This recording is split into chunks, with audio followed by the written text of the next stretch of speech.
Olá pessoal, eu me chamo Sol Mena Barreto, sou especialista em gestão de pessoas, mentora de carreiras e empresarial e hoje a gente está aqui mais uma vez no Espaço Cast Casa Cor Brasília 2024 para mais um episódio, nosso quarto episódio, o tema de hoje, neuroarquitetura.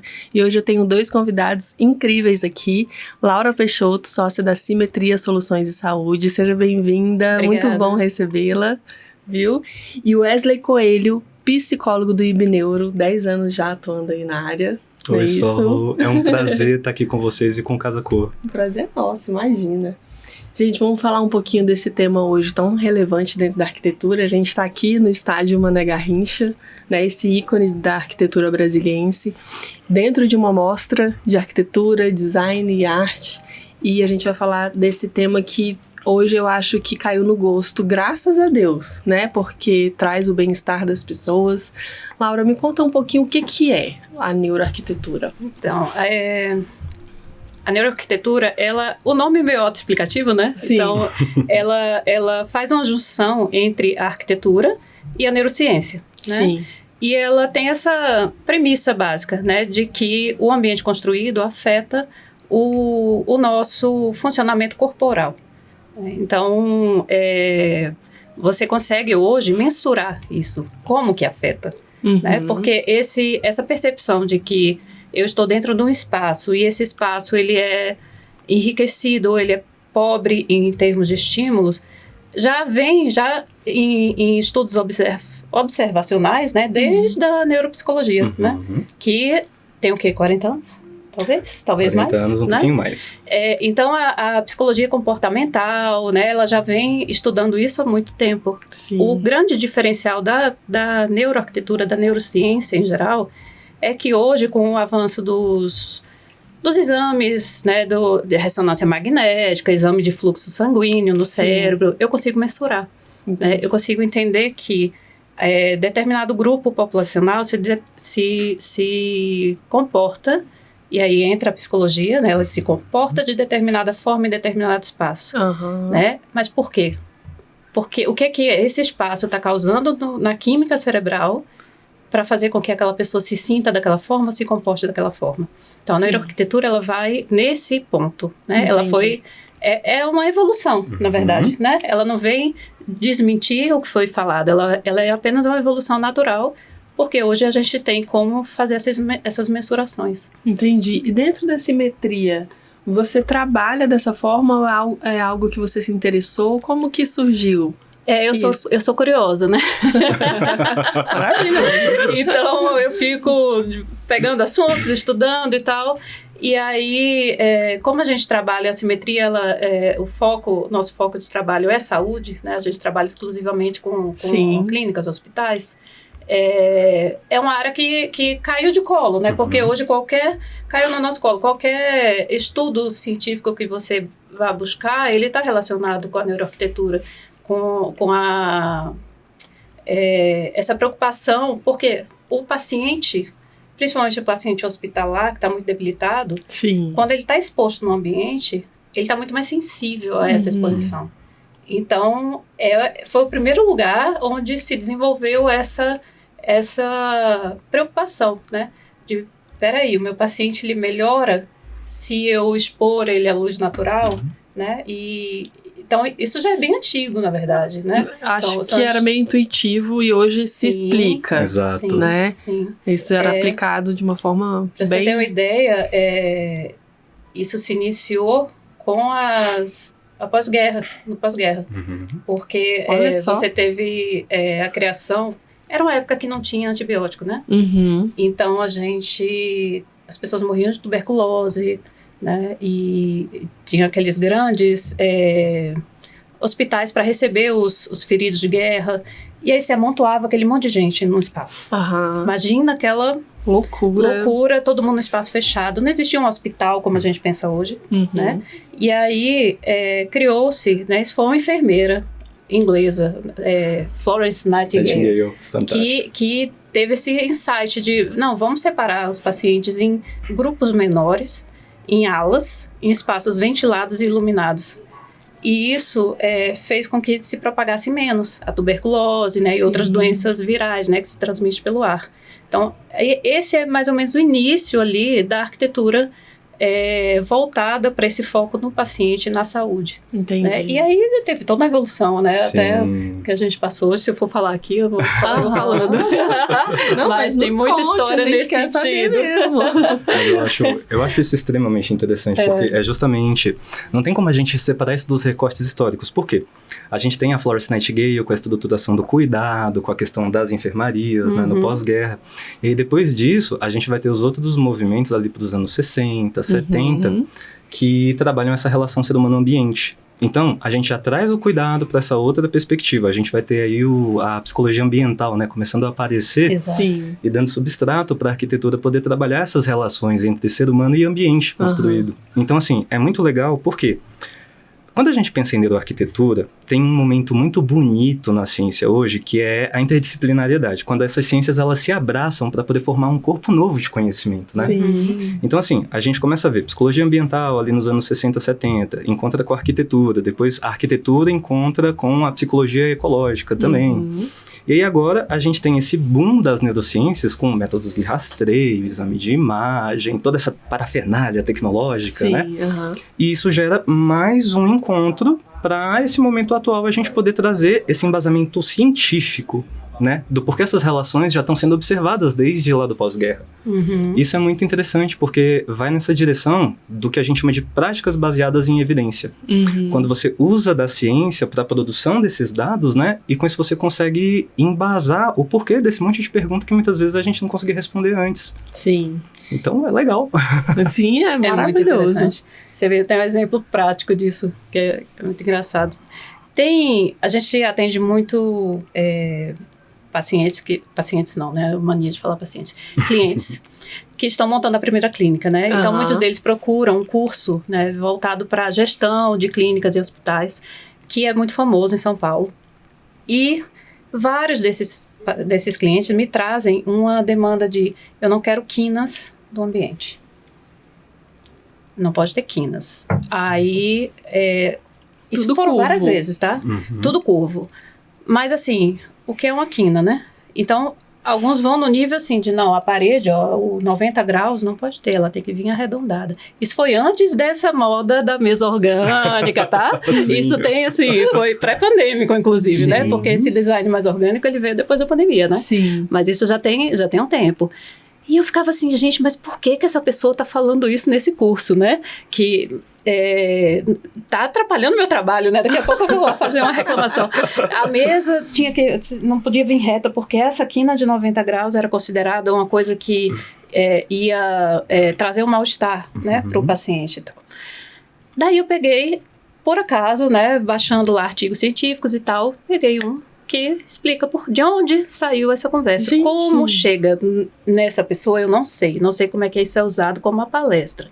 Se a pessoa que está palestrando está passando de uma forma talvez exagerada, ou se é o próprio cliente que está recebendo isso de uma forma exagerada. Sim. Mas tem uma evidência científica, né? Que é muito atual, né? Que eles fizeram um teste e colocaram pessoas num exame de ressonância, que eu esqueci o nome agora, que é uma ressonância que ela capta o cérebro em movimento.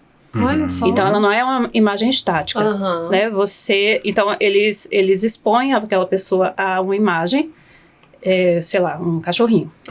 E aí vê determinada área, com um fluxo sanguíneo maior, outro menor, né? E depois expõe um bebê ou uma pessoa sorrindo. Depois coloca uma pessoa brava, né? E aí eles vão alternando essas imagens, e imagens de uma arma, de uma faca, de uma agulha. Sim.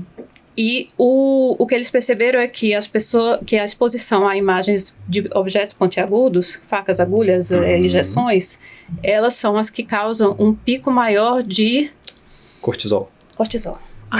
Né? E um movimento no hipotálamo.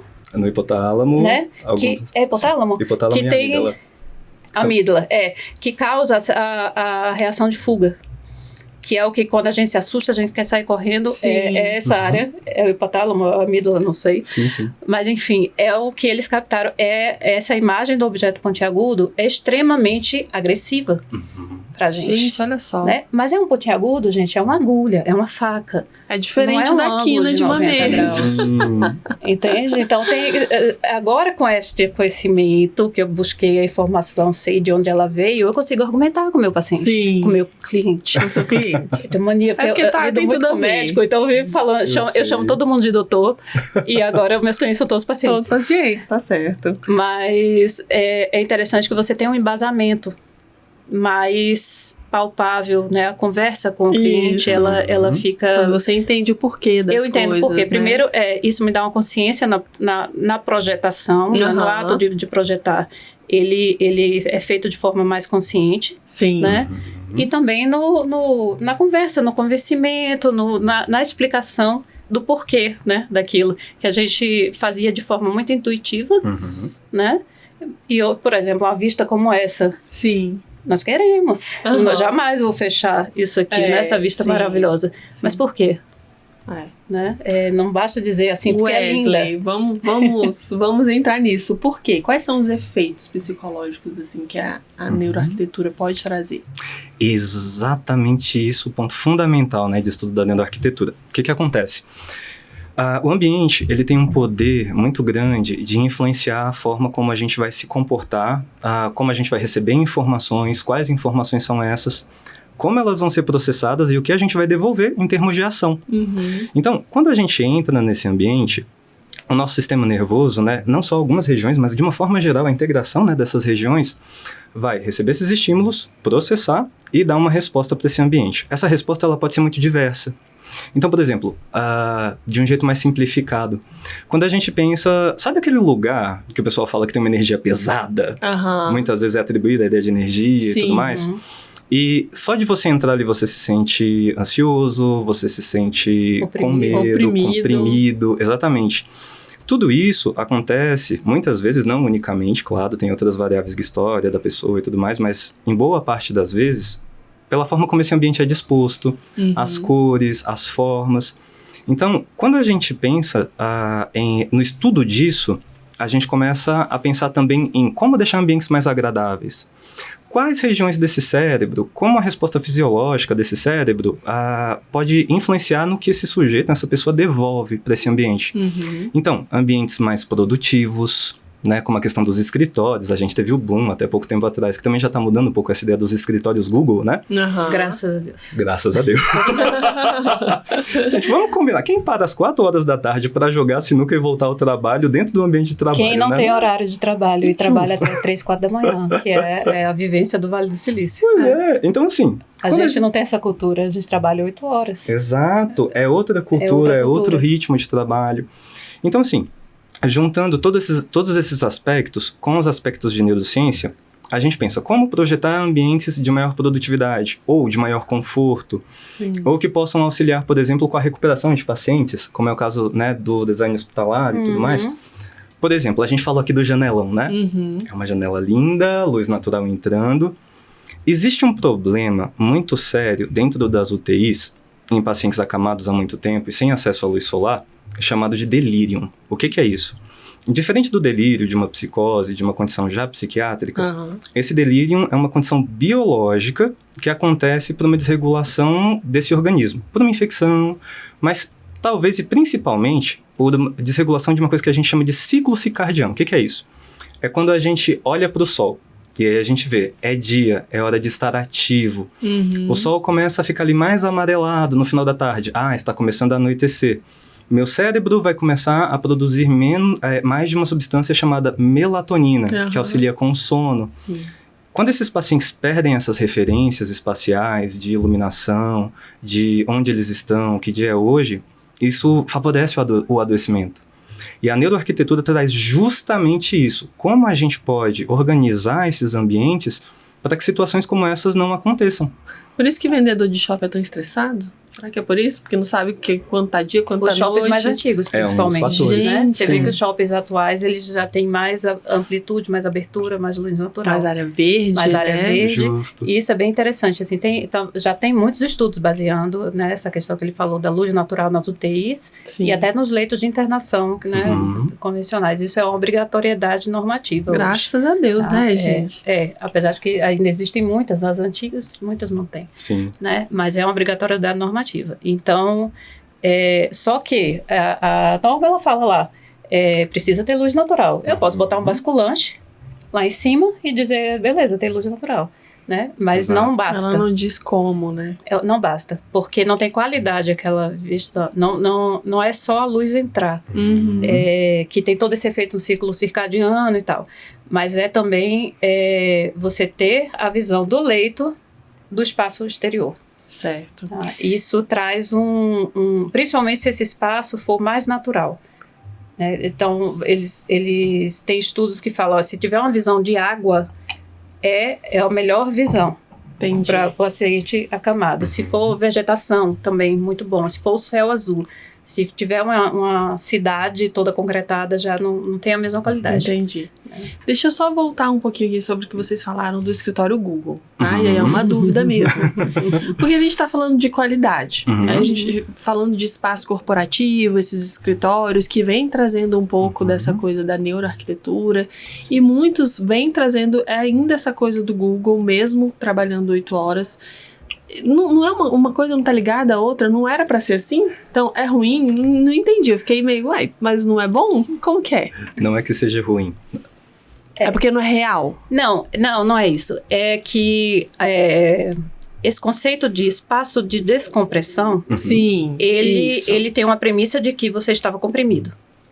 Então na hora que você está na sua mesa de trabalho, você está comprimido, você está estressado trabalhando e você precisa sair um pouquinho para descomprimir. Entendi. Né? O design salutogênico, que é uma das áreas da neuroarquitetura, da psicologia também, ele desconstruiu essa premissa. Porque a ideia é que o seu espaço de trabalho tem o bem-estar. Ele já tem que ter um bem-estar. Você não pode estar se sentindo oprimido ali. Entendi. Né? Então mudou essa forma de enxergar. Né? Tem essa questão, né, de o espaço Google, ele foi criado para uma empresa que, de fato, as pessoas não têm horário, ela não precisa bater ponto. Tá? Culturalmente, né, a cultura empresarial é diferente. Entendi. A pessoa passa o dia inteiro ali, gente. Sim. Então ele toca um violão, não sei o quê. Isso pra gente não é eficaz. Sim. Né? E quem no Brasil vai dar uma pausa para ficar jogando sinuca do lado do chefe? Isso não existe. Né? A questão é muito mais você fazer o ambiente, todo o ambiente do espaço de trabalho favorecer a produtividade saudável daquela pessoa. Isso. E influencia diretamente na produtividade. Ela vai produzir muito mais se ela tiver dentro de um espaço projetado. Quanto mais tempo você está dentro do ambiente, mais ele te afeta. Né? Então, é diferente quando eu tenho um público passageiro. Eu estou lidando com a loja, aí eu entro muito mais no neuromarketing, na questão daquele estudo que eu estava falando, do objeto pontiagudo. É a reação rápida, é a compra de impulso, né? São esses estudos de reações rápidas. Quando você trabalha 8 horas por dia no mesmo lugar, anos e anos, né? Isso é devagarzinho, esse desconforto ele se torna crônico. Entendi.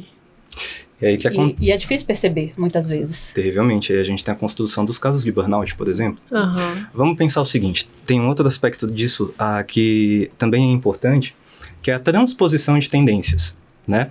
Quando a gente pensa justamente nessa criação de escritório, modelo Google, entre outros, né, os desconstruídos dentro da arquitetura, é muito complicado porque essa tendência ela vai começar em um outro país. Até ser integrada a esse país que está tentando beber essa cultura, né, incorporar essa cultura, isso já vai ter mudado nesse local de origem, porque vão sair novos estudos, novas formas, novas disposições a respeito desse tema. Então isso corre o risco de ser transposto de maneira muito afoita, né? E isso pode gerar alguns problemas, por exemplo, com adequação cultural. É bem essa questão que a gente estava brincando aqui, né? Quem para às 4 da tarde, nananã. E esses espaços, eles vão ficando ociosos. E aí, vira um grande trambolho ali e tudo mais. E junto com isso, tem uma outra questão de paradigma que eu acho que a gente tem que avaliar aqui, que é, a gente fala de ambientes produtivos, né? Sim. O que é essa produtividade? E que tipo de produtividade a gente está buscando? Quando a gente fala de saúde, né? Por exemplo, a gente quer um pico de produtividade que se mantém, isso vai gerar fadiga. Então, essa pessoa, ela vai se utilizar, né, o cérebro dela vai liberar neurotransmissores relacionados à atividade, a estresse, a foco. E se isso permanece durante muito tempo dentro desse extremo, você, ao invés de estar construindo um ambiente saudável, né, e ainda por cima cheio de estimulações ali, com cores aberrantes, tudo isso, você está colocando essa pessoa para construir uma fadiga, um adoecimento. Hoje, por exemplo, existem estudos que comprovam que é muito mais interessante a gente ter uma produtividade constante a um nível relativamente mediano, onde essa pessoa consiga lidar de forma sustentável com o trabalho. É a tal da homeostase? Exatamente. Eu ouço falar disso, mas não entendo muito o conceito. Porque se a gente pega e coloca essa pessoa dentro de um estado artificialmente produzido, a longo prazo ela não vai conseguir sustentar isso. E aí isso se junta com demandas de trabalho, dificuldades na estrutura de trabalho, muitas vezes uma gestão ruim, entre outros fenômenos, né? Clientela é difícil. Sim. E isso vai construindo adoecimento. Entendi. Então, não é o tipo de ambiente que a gente quer criar. E quais são os maiores desafios para a gente conseguir aplicar a neuroarquitetura hoje nos projetos? Eu não diria um desafio, mas assim, eu recomendaria se iniciar por buscar essa base de conhecimento. Né? Porque quando o desafio em si é o convencimento do cliente, da importância disso. Né? E a importância não é porque vai ficar bonitinho ou porque vai agradar o colaborador apenas. Né? Tá aliado muito à estética ou existe... Não, a estética é uma consequência. Né? É uma consequência, mas não é uma premissa. Por exemplo, essa questão do escritório, né? Hoje, um dos conceitos da Google era as pessoas são livres para escolher no dia onde elas vão ficar. Sim. Você não tem a sua mesa, a sua baia, né? Hoje, já existem estudos que basearam que não, a pessoa ela precisa ter o espaço dela, ela precisa se sentir que aquilo é dela e ela precisa assumir aquilo como dela, levar objetos, colocar fotos, né, e se apropriar daquele espaço. Né? Ela pode ter outros espaços que, de repente, ela queira pegar vai lá na varanda, ou vai numa cabinezinha dessas que tem aqui, né? Fazer uma coisa mais separada, se ela precisa se isolar do barulho. Mas é importante ela se apropriar do espaço. Então, o conceito já tá foi uma evolução, né? Dessa questão. E aí, para eu levar isso para um cliente, né? Eu preciso ter evidências, né? Se eu chego para um dono de um hospital, né, e falo para ele, vamos humanizar o espaço, o que ele pensa? Lá vem essa arquiteta querer gastar o meu dinheiro. Gastar dinheiro, encarecer o meu projeto. Entende? É verdade. Com e bobagem. Não é isso. Se eu chegar para ele e falar, olha, se a gente deixar a UTI com um pano de luz natural maior, que a pessoa consiga enxergar o dia e a noite, se eu consigo fazer uma iluminação que durante o dia ela seja mais azulada e vai chegando no fim do dia ela está mais amarelada, porque a luz diurna estimula a produção de cortisol, que é necessário de manhã. A luz noturna eu preciso estimular a melatonina. São coisas baratas, né? Mas que eu sei dizer para ele o impacto que ele vai ter financeiro, inclusive. Sim. De menos falta por saúde, de o paciente se recuperar mais rápido, né? O leito de UTI girar. Então é outra conversa. Sim. Né? E não lá vem a doida querer gastar. Né? É totalmente diferente a abordagem. Né? Então o começo é estudar, gente. Google Academic... baixar artigo científico, tem muita informação. Eu acho fantástico isso que a Laura está falando, porque eu trabalhei muito tempo em hospital, né? Eu rodei aqui em alguns hospitais de Brasília, e uma coisa que a gente observa é isso, os espaços são muito pensados para os pacientes, quando são, né, de alguma forma, porque, querendo ou não, essa questão ainda é relativamente recente nas construções daqui da região. Mas as pessoas não pensam nos profissionais de saúde que também vão estar expostos a esses ambientes, muitas vezes durante muito tempo, plantão noturno e tudo mais. Eu ia perguntar sobre isso, se tudo isso que está voltado para o paciente afeta também positivamente o profissional da saúde. Com certeza, com certeza.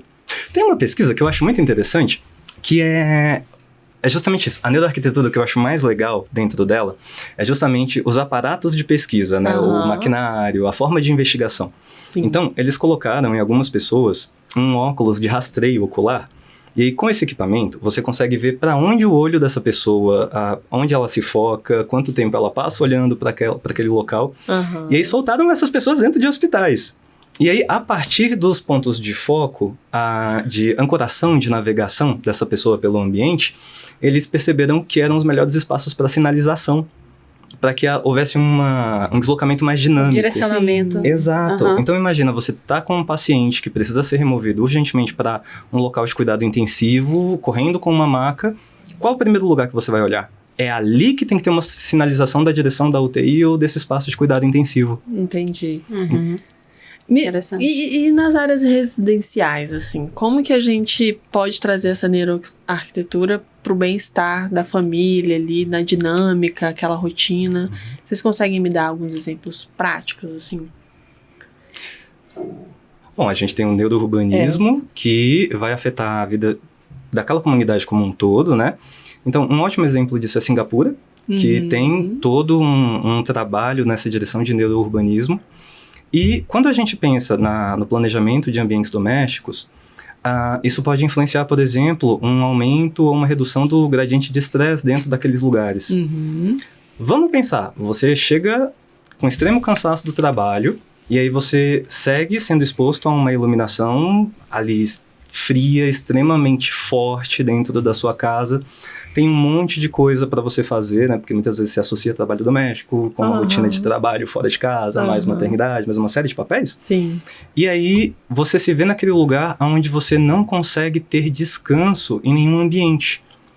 Será que você vai viver em paz dentro das suas relações naquele espaço? Será que esse espaço favorece isso? Sim. Então, por exemplo, o uso das cores, dimensões, fechamento, né? Tudo isso vai influenciar na forma como essa vida vai se organizar.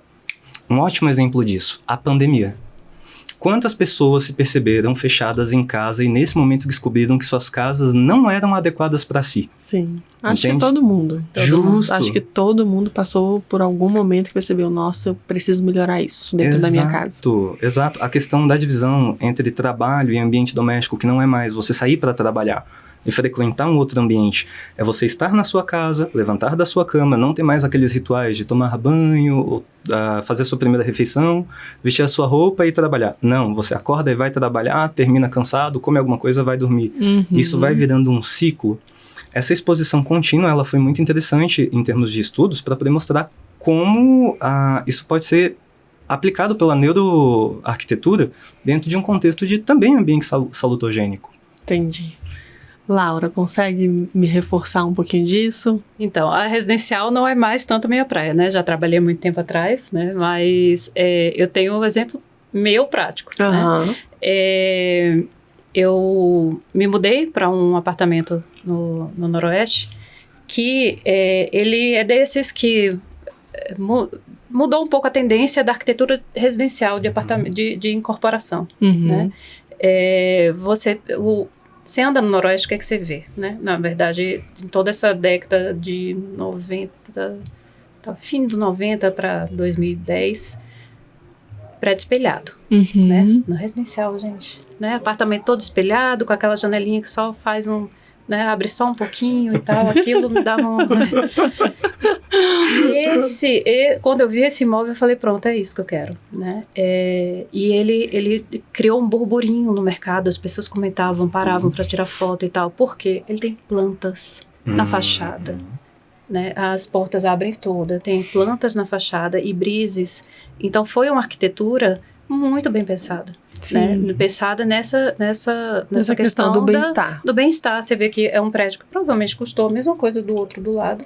Mas eu chego em casa e dá a dopamina, não sei se é dopamina ou o que é que vem uma calma, sabe? O chegar em casa, né? Que é isso que ele está falando.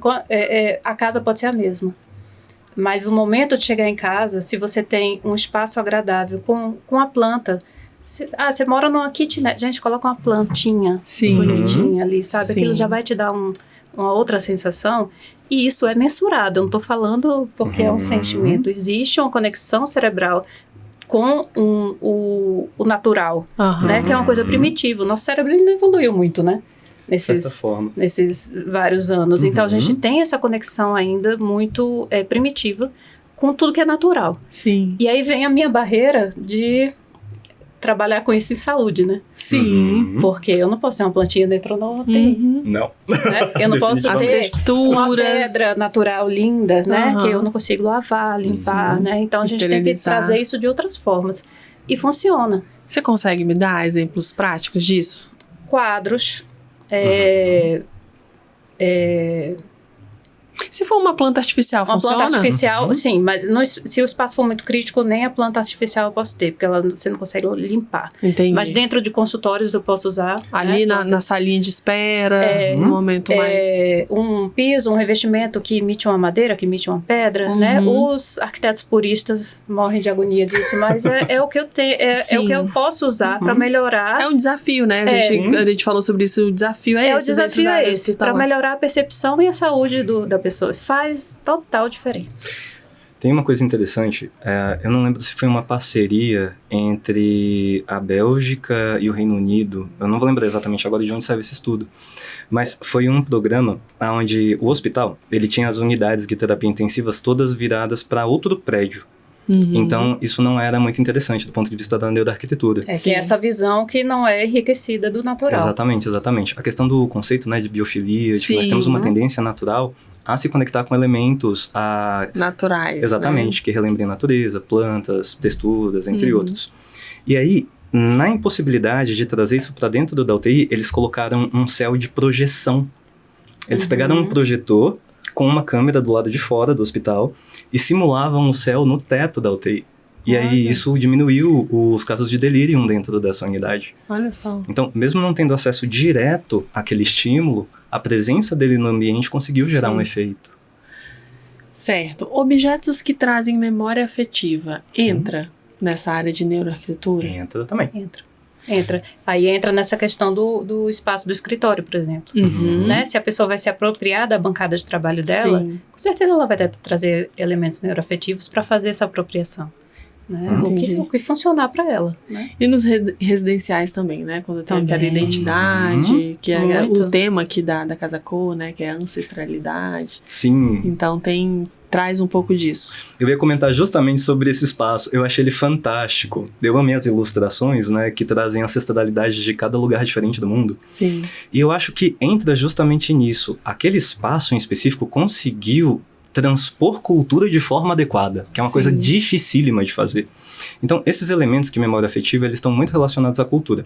Hoje, quando a gente pensa, por exemplo, se eu não me engano, que aí entra o meu limite com a arquitetura, né? Mas eu acho que é estilo contemporâneo brasileiro, que trabalha com esses materiais naturais, mas que agrega também esses elementos de memória afetiva, como cadeiras de balanço, como elementos em tricô, o macramê também, que teve um boom, né? Até lá em casa eu faço os meus, eu gosto também. Então, assim, isso vai influenciar a neurofisiologia do seu cérebro de maneira significativa.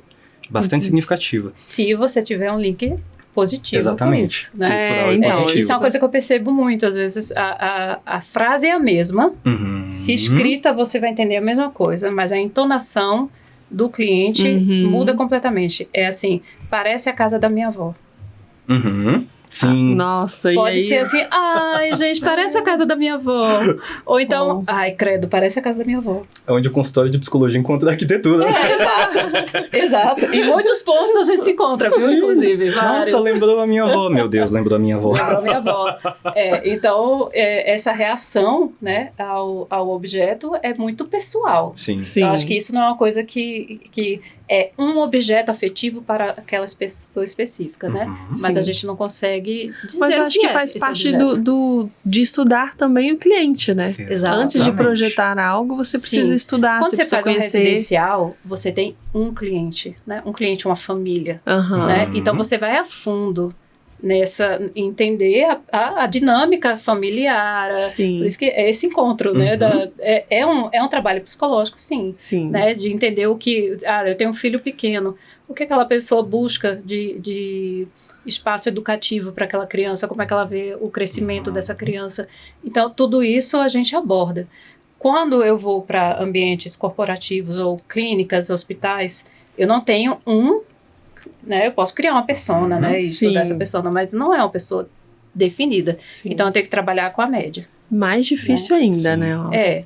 Muito mais difícil. Mas aí a gente vai muito mais para o neuromarketing, criando a conexão com aquela marca. Né? Você vê os valores da marca. Dos exemplos mais bacanas que eu acho no Brasil de neuroarquitetura é o Hospital Sara. Sim. Que nem existia neuroarquitetura quando ele foi projetado. Ele estava, assim, muito à frente do tempo dele. Né?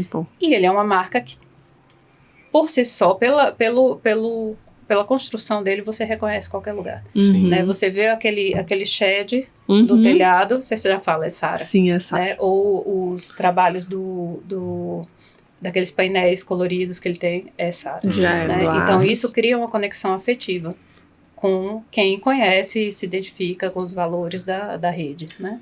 Aí entra uma coisa que eu acho muito interessante, que voltando para a questão dos desafios, que é como transpor isso de um espaço científico padronizado, com controle completo de condições ambientais, para um projeto. Entende? Porque ciência é feita de uma forma, de algumas formas, na verdade. Mas dentre essas formas, a que está dentro da neuroarquitetura é uma ciência empírica, então ela envolve replicabilidade, você tem que conseguir replicar o estudo, controle dos ruídos e das variáveis que podem atrapalhar a sua conclusão. Você não consegue fazer isso dentro de um projeto. Então você vai pegar o conteúdo, que é produto dessa ciência, e tentar aplicar. É aí que vem a importância da pesquisa. Você fazer uma boa entrevista, você pegar as últimas pesquisas, estudar esse cliente junto com o que tem de mais recente no mercado, mais recente na produção científica, vai fazer com que você faça uma melhor adaptação. Porque hoje, vamos convir que, como todas as áreas, a gente está tendo um problema muito sério, provavelmente também dentro da neuroarquitetura, eu vi aqui 2, 3 artigos, vamos aplicar, agora eu sou neuroarquiteto. Né? E não é assim que funciona. Então eu vou colocar ali um objeto vermelho para trazer a agitação e essa pessoa vai ser mais produtiva. Não. O estudo não foi feito dessa forma. Ela vai ficar brava e bater no chefe. Vai despertar um outro sentimento. Exato. Até em termos de função, por que diabo você colocou aquele vaso vermelho ali se ele não faz sentido? Ele não traz essa sensação porque ele não está replicando as condições do estudo em que o estudo foi feito. Isso, inclusive, é uma coisa, né? A gente, você vê na nossa apresentação, né? Eu não sou especialista na área, eu não tentenho eu sou uma curiosa. Né? Eu estou na fase ainda de ler, né? E buscar o conhecimento, para depois quero fazer uma especialização, provavelmente um mestrado nisso. Aí sim eu vou dizer, tenho um currículo. Mas eu acho que parte disso da curiosidade mesmo, de você entender, né? A informação hoje ela é muito fácil. Né? Ela tá aí para todo mundo. E a partir do momento que você, dentro de uma área hospitalar, se interessa por algo que vai trazer o bem-estar, aí você eleva o nível do escritório e entrega o que a Simetria vem entregando aí, né, de qualidade há muito tempo. Wesley, me fala uma coisa, você sente que ao longo dos anos, as pessoas, falando de espaço corporativo, os seus pacientes, eles chegam com essa demanda de exaustão por conta do ambiente, isso vem diminuindo ou tá aumentando? Eu diria que se mantém, mas depende muito do nicho que você pega para a clientela. Porque, por exemplo, quando a gente fala de uma pessoa que atende em um shopping, essa pessoa ela vai estar frequentando um determinado tipo de ambiente que muitas vezes não foi projetado para ela. Né? Vamos convir, aquele shopping que vai ter uma iluminação para manter as pessoas, barulho, as pessoas circulando para consumir. Então, ela não foi colocada nessa equação. Agora, se a gente pensa num ambiente corporativo, dentro de uma grande empresa. Pronto, trazendo de novo mais uma vez o Google, né? Aquele ambiente ele foi projetado de forma um pouco mais, digamos até que elitizada. Sim. Então, assim, essa divisão ela também ocorre dentro dos projetos. Não é todo lugar em que essa pessoa trabalha, onde ela está, que foi pensado para ela. Esses pacientes chegam com uma queixa muito grave. Então, por exemplo, eu não posso utilizar o mesmo banheiro das pessoas que consomem naquele local. Eu não posso comer no mesmo lugar. Eu preciso me deslocar léguas dentro de um shopping para poder chegar em um lugar fechado e escuro para fazer o meu momento de alimentação. Sim. Entende? Então, eu acho que relativamente se mantém porque um determinado público tem acessado isso de maneira mais intensa, ambientes que bebem dessas pesquisas, que têm aplicação disso, enquanto uma boa parte da população ainda permanece nesses mesmos locais que não foram pensados para eles trabalharem. Sim. Então, no consultório chegam os dois tipos de... É uma evolução lenta. E, às vezes, dentro do mesmo espaço. Exatamente, né? Exatamente. Você tem um edifício corporativo, né, que bebeu dessa água, tem todas essas premissas e tal, mas fez o refeitório para os funcionários lá no segundo subsolo, sem luz natural, super barulhento, 100 pessoas comendo ao mesmo tempo. Sim. Agora, é interessante porque, por exemplo, a gente está falando muito sobre o local de trabalho, né? Mas no ambiente doméstico me chegam queixas assim também. Nossa, eu não aguento mais a minha casa, eu queria mudar tudo. Até dependendo de algum tipo de diagnóstico que o paciente tenha, ele pode querer ter esses rompantes, de vou mudar toda a minha vida, vou começar pela minha casa. E aí você pensa, né, mas será que tem alguma coisa de errado, de fato? Vamos avaliar isso, vamos ver direitinho. Às vezes, a consultoria de um arquiteto pode ser muito interessante nesses parâmetros. Sim. Coisas que muitas vezes a gente não estuda dentro da faculdade de psicologia, né? Não, acho que a arquitetura tem tudo a ver com isso. Tem tudo a ver com isso. A arquitetura é para trazer o bem-estar, a funcionalidade, aliás, a estética com a funcionalidade, como eu disse. Nossa, assim, acho que não tem como um espaço projetado por um arquiteto, de alguma forma, não trazer esse bem-estar. Sim. Né? Do que com uma pessoa sozinha, sem conhecimento. Com certeza. E tem uma coisa que eu achei interessante. E que aí foi uma experiência que eu tive. Que é um caso muito emblemático, que é o Museu Judaico de Berlim. Que ele foi projetado para gerar desconforto e passar uma mensagem artística histórica. E uma que... eu não cheguei nesse museu, é só para deixar claro, mas uma que é uma experiência que eu tive em Belo Horizonte, ali, né, em Brumadinho, que é o Parque de Inhotim. O Parque de Inhotim tem uma galeria, eu só lembro do sobrenome do fotógrafo, que é Rio Branco. Ele tem uma exposição permanente lá. O ambiente é absolutamente escuro e as fotos retratam pessoas em situação de vulnerabilidade social na Bahia e pessoas em situação de moradia em fronteiras, né, ali na região do México. Todas as cores quentes, avermelhadas, e você vai sentindo um desespero conforme você vai passando por aquele lugar. Eu juro pra você, eu repensei toda a minha existência enquanto ser humano.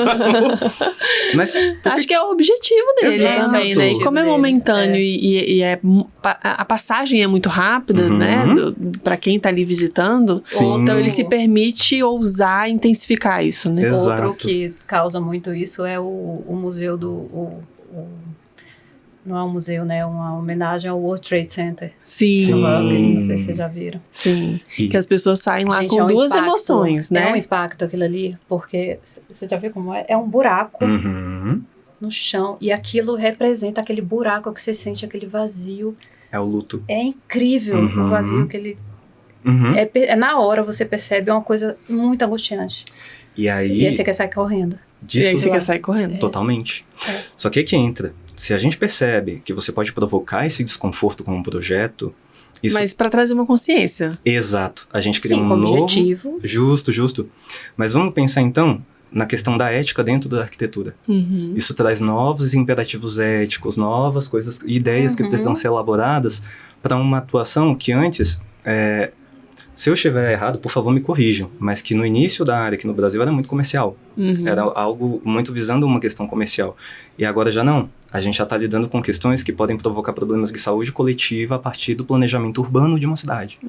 Entende? Sim. A partir da estrutura e da forma como isso é feito, né, do que se apresenta ali, você pode adoecer uma população inteira ou colaborar com esse adoecimento. Sim. Então, eu acho que esse campo ele vai trazendo novas discussões que são muito necessárias. De produção científica, de como isso afeta a saúde pública, de democracia e inclusão em espaços. Por exemplo, lá onde eu trabalho, no Ibneuro, nós fazemos avaliação neuropsicológica. E a gente tem percebido, com o desenvolvimento das ferramentas, né, a melhora dos testes de rastreio, um relativo aumento de diagnósticos relacionados ali a TEA, TDAH. E quando a gente pensa essas pessoas tendo problemas com determinados ambientes por causa de hiperestimulação ou determinadas texturas ou determinados fatores que vão diminuir a frequência meio que instintivamente dessas pessoas, desses ambientes, Sim. a gente está falando de democratização de espaços, de inclusão de pessoas.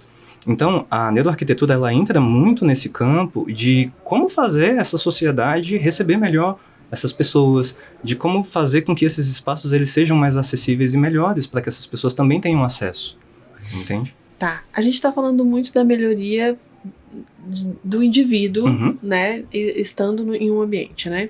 Como que a gente mede isso no espaço corporativo? Como que a gente vai saber que realmente aquelas pessoas estão melhores porque estão num ambiente com aplicação de neuroarquitetura? Vários tipos de pesquisa, né? Exatamente. Pesquisa quantitativa, qualitativa.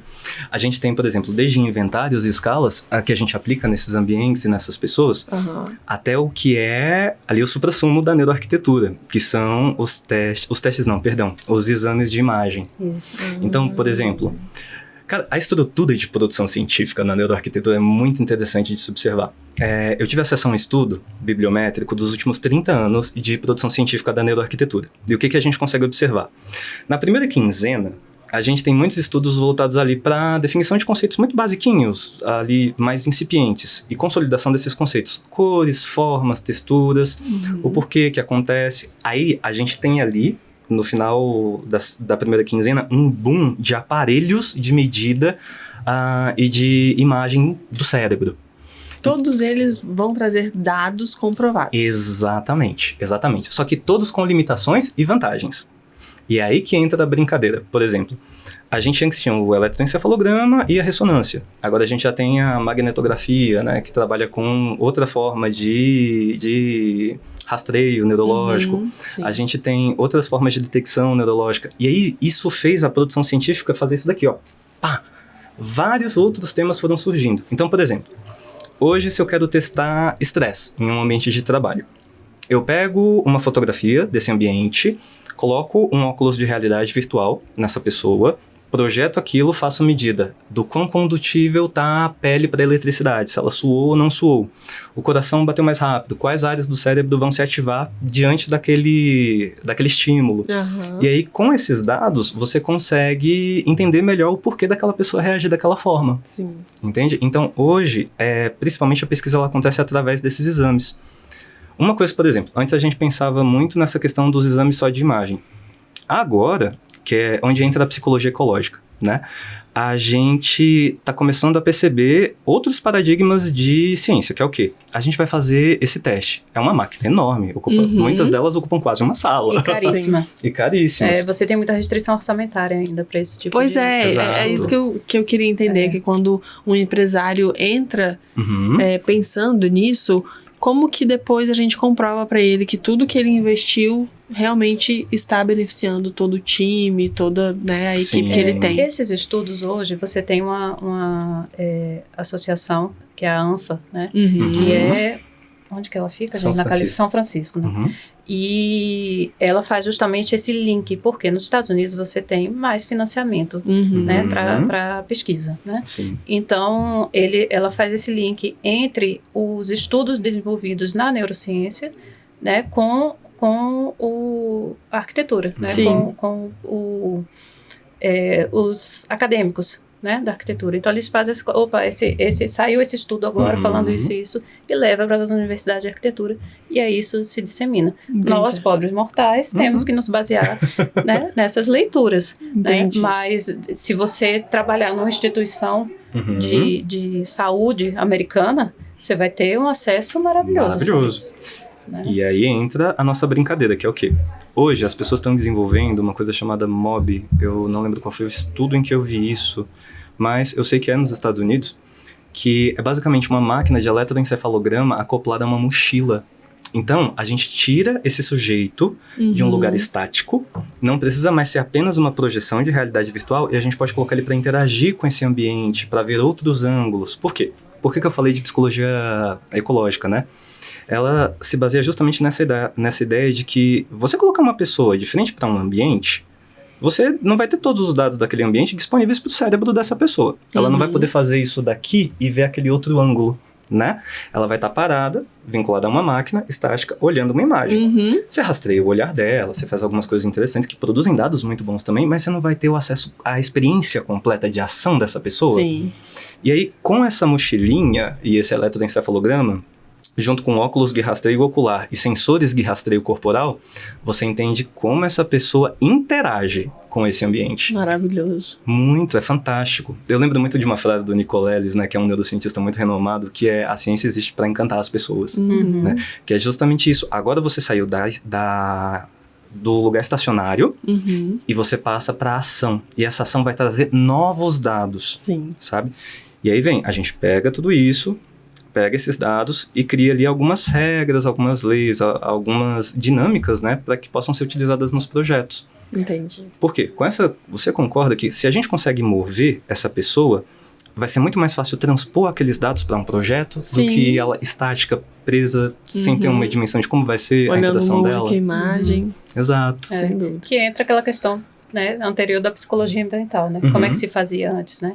Vamos filmar um ambiente, sei lá, um supermercado. Né? Então, você filma todo aquele espaço e coloca um grupo para interagir com o meio. Sim. Né? E aí você vai percebendo qual é o comportamento dele ali dentro. Qual é a gôndola que ele vai primeiro, por onde ele passa, se ele vai em todos os corredores, se ele começa da direita para a esquerda, da esquerda para a direita. Né? Isso tudo é uma observação. Isso é neuro?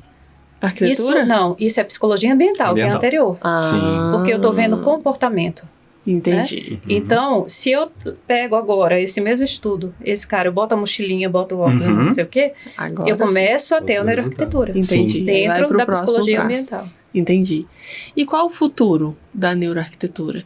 Assim, eu entendi que acho que todo projeto hoje precisa, né? Eu acho que as pessoas precisam ter esse conhecimento aí de alguma forma. Tô errada? Não, de forma alguma. Eu acho que a primeira coisa é a divulgação, que eu acho que é o que está acontecendo, né?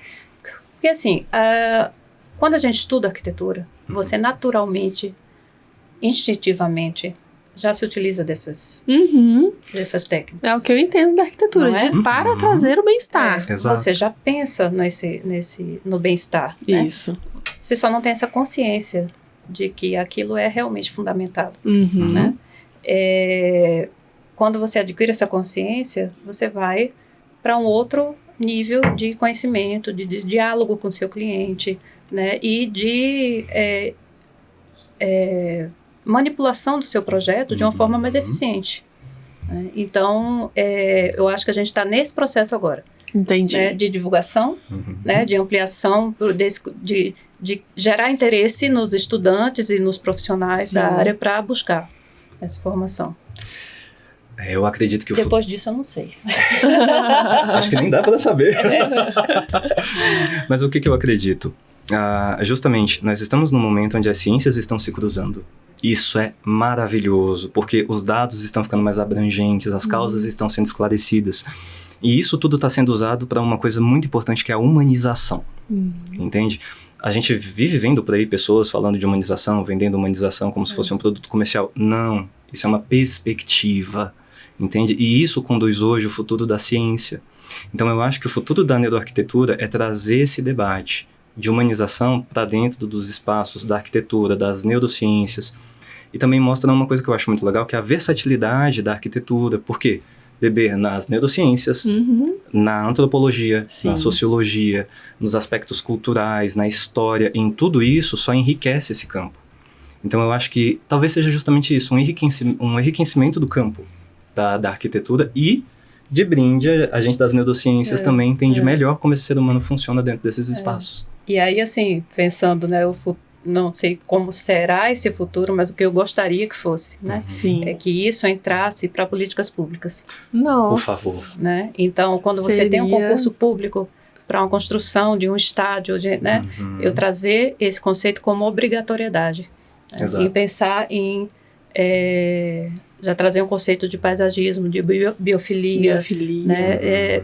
Falta muito isso. Né? Você vê os concursos de arquitetura como são muito restritos hoje, só a construção em si. Né? E o resto. Exato. Né? E a sinalização. Né? E não está dentro do conceito contratado, por exemplo. Exatamente. Tanto não é obrigatório que quando o arquiteto traz isso, se torna referência, né? Hoje é um diferencial. É um diferencial. Um dia eu espero que não seja. Que né? Matéria para tudo quanto é lado. Nossa, olha esse espaço público feito por... E aí deveria ser obrigatório. Mas eu acredito que a gente fazendo a divulgação certa, tirando as dúvidas e explicando que isso precisa ser essencial hoje, né, na formação de um arquiteto, as coisas podem fluir de uma maneira mais breve, um futuro próximo e, de repente, natural, né? Sim. Espero. Com certeza. Gente, é isso. Tivemos uma aula aqui com esses dois. Eu agradeço demais a presença de vocês. Fiquei muito feliz. Obrigada mesmo, Laura. Obrigada a vocês pela oportunidade. Que você também adorei conhecer. Nossa, fantástico. Foi incrível. Maravilhoso. Eu agradeço em meu nome, em nome do Ibneuro, né? Agradeço o convite que vocês fizeram. É fantástico poder falar de um tema tão atual. Eu acho que combina muito com o tema da Casa Cor desse ano, né? Com certeza. É o agora acontecendo aqui na nossa frente. Isso, é isso. E Laura, também que você continue aí transformando vidas, trazendo esse bem-estar para essa área tão necessária que é a saúde, que pouco se olha, né? O trabalho de vocês, eu sou fã, viu? Obrigada. Parabéns. Muito obrigada, adorei participar, aprendi demais com o Wesley. Acho que a gente tem que trocar figurinha. Pois é. Eu aprendi bastante. Vamos marcar. Gente, muito obrigada pela oportunidade. Eu que agradeço. É isso, gente. A gente encerra aqui mais um capítulo desse Espaço Cast aqui na Casa Cor. Semana que vem, mais um episódio.